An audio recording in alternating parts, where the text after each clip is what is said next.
Hey everybody, welcome to This Is WeLoveFlixFix. My name is Harold, and if you know anything about me, I really enjoy Spider-Man, and I got some Spider-Man news for you. It's time for movie and TV news. Flix Fix with Harold the Film Geek.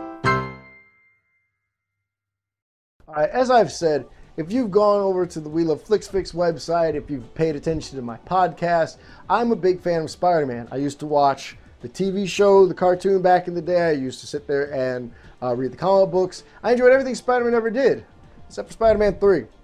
I did enjoy the Amazing Spider-Man movie. I thought it was a different retelling of the story, but I thought it was still good.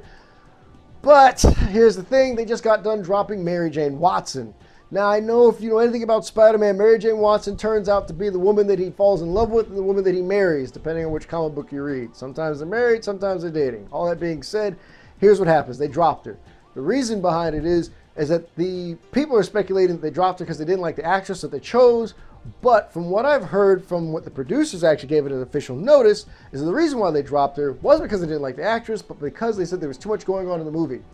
Currently, Peter Parker is going through issues with Gwen Stacy, so his relationship with Gwen Stacy. Then he has issues that Rhino and Electro are both coming after him.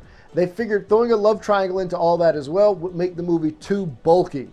So they had to drop Mary Jane. Not to say that she won't come back in any other movies, or to say that they're going to change out the actress, but it's very weird that they dropped her after filming several scenes with her in it, that they dropped her and then had to refilm those scenes to take her out of those scenes.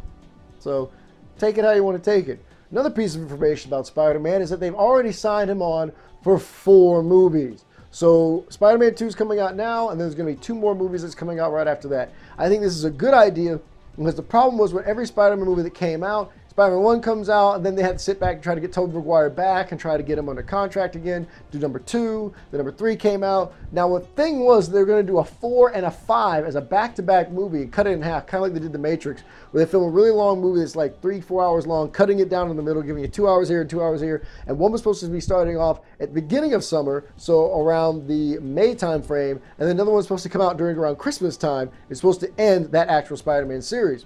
But because of things going back and forth with Sam Raimi and how he ultimately ended the series, they didn't like it and they put a kibosh on it actually about 1/3 of the way in filming the very first part of the 2-part series, so that'd be number 4.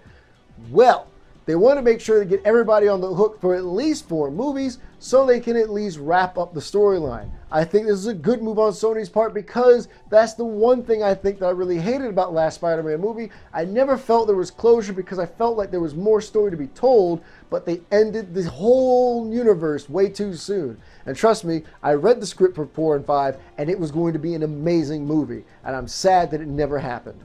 My name is Harold. Thanks for tuning into This Is WeLoveFlixFix. If you want to talk to me about Spider-Man, leave a comment below. And all things, guys. As in every episode, if I don't talk to you soon, well, I guess I'm just going to talk to you later. So, see you later.